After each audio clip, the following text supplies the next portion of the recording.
Taposiris Magna est une ville gréco-romaine et byzantine qui se développe sur le flanc sud d'une dune fossilisée au Pléistocène, le long du littoral méditerranéen, et qui se situe à une quarantaine de kilomètres à peu près d'Alexandrie. La mission française de Taposiris et de Plintine a été initiée en 1998 par Marie-Françoise Boussac, qui est aujourd'hui sous la direction de Bérengère Redon.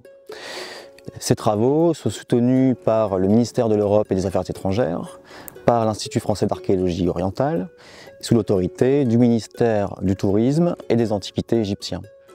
Nos travaux sont soutenus également par toutes les institutions auxquelles appartiennent les membres de l'équipe, le CNRS et les diverses universités françaises et étrangères.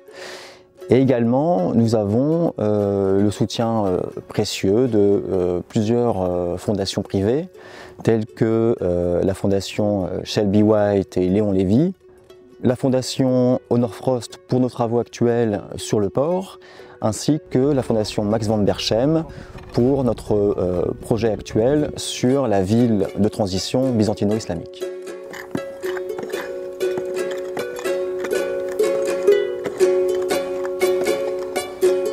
Alors, la ville a une position stratégique importante puisqu'elle se situe dans une zone tampon entre la zone libyenne à l'ouest et l'Égypte à l'est. Si bien qu'elle est mentionnée par l'empereur Claude autour des années 40 après Jésus-Christ comme une esboilé, c'est-à-dire en grec une porte, une porte de l'Égypte au même titre que Péluse et Pharos.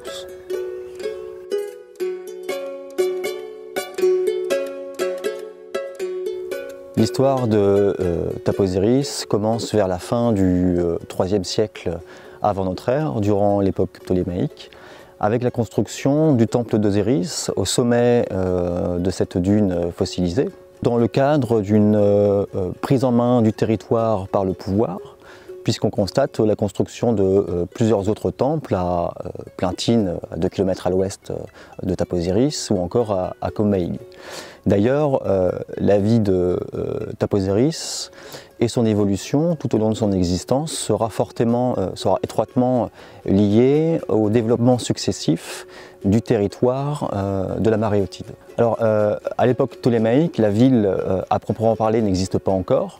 On constate que les occupations se cantonnent aux abords du temple, avec la mise en place d'habitats, d'édifices publics comme des bains toujours ptolémaïques autour du IIe siècle avant Jésus-Christ, creusés dans la roche, très bien conservés.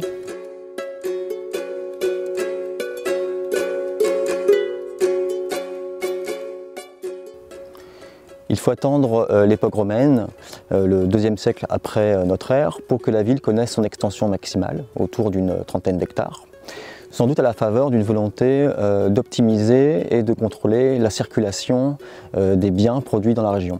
En effet, la Maréotide est une région agricole très importante qui s'appuie en particulier sur la production du vin, que l'on connaît au moins depuis la XVIIIe dynastie pharaonique et plus encore à partir de la période saïto-perse.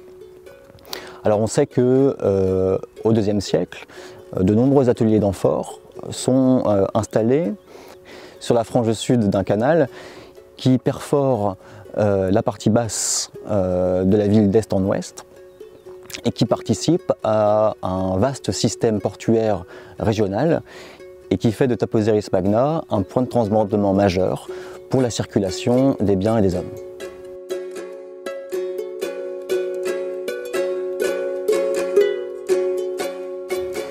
Ce canal artificiel court sur plusieurs kilomètres de long, d'est en ouest, et permet d'acheminer les marchandises du terroir agricole au sud de Taposiris vers toute une série de bourgades qui s'échelonnent le long de la rive nord de ce canal. Alors il faut se départir aujourd'hui de l'environnement lacustre que nous connaissons, puisqu'il faut imaginer des eaux qui ne sont pas aussi hautes. Taposiris possède tous les éléments constitutifs d'un système portuaire avec des entrepôts à portiques, des bornes d'amarrage de navires, des rampes pour permettre de mettre les bateaux à sec et un pont qui est derrière moi qui permet de franchir ce canal. Malgré l'ampleur des travaux pour ce système portuaire qu'il faut voir à l'échelle régionale, celui-ci semble rapidement abandonné au cours du IIIe siècle, tout comme la ville d'ailleurs, que nous connaissons finalement assez mal. Il faudra attendre au moins 3 siècles, le VIe siècle, pour que la ville soit reconstruite avec des aménagements de bâtiments publics, de thermes, de bâtiments commerciaux, de quartiers résidentiels sur lesquels nous avons travaillé ces dernières années et sur lesquels nous continuons de travailler. Et on associe volontiers ce nouveau développement à l'essor économique relatif au développement du pèlerinage vers le monastère d'Aboumina. Concernant le port, celui-ci va être remis en état et reconstruit à la transition byzantino-omeyyade vers le milieu du 7e siècle, où on décide de réaménager des entrepôts que nous avons fouillés il y a quelques années également, et une série de bâtiments administratifs autour du port.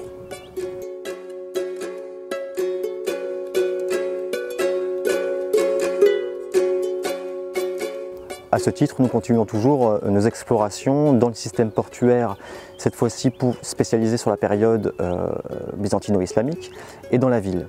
D'autant plus que la montée continue des eaux du lac met en péril les vestiges. Cette année, nous nous concentrons particulièrement sur un quartier résidentiel au cœur de la ville byzantine, puisque nous avons déjà exploré des bâtiments publics tels que des thermes et des bâtiments commerciaux. Et nous avons la chance d'avoir une préservation des vestiges importante.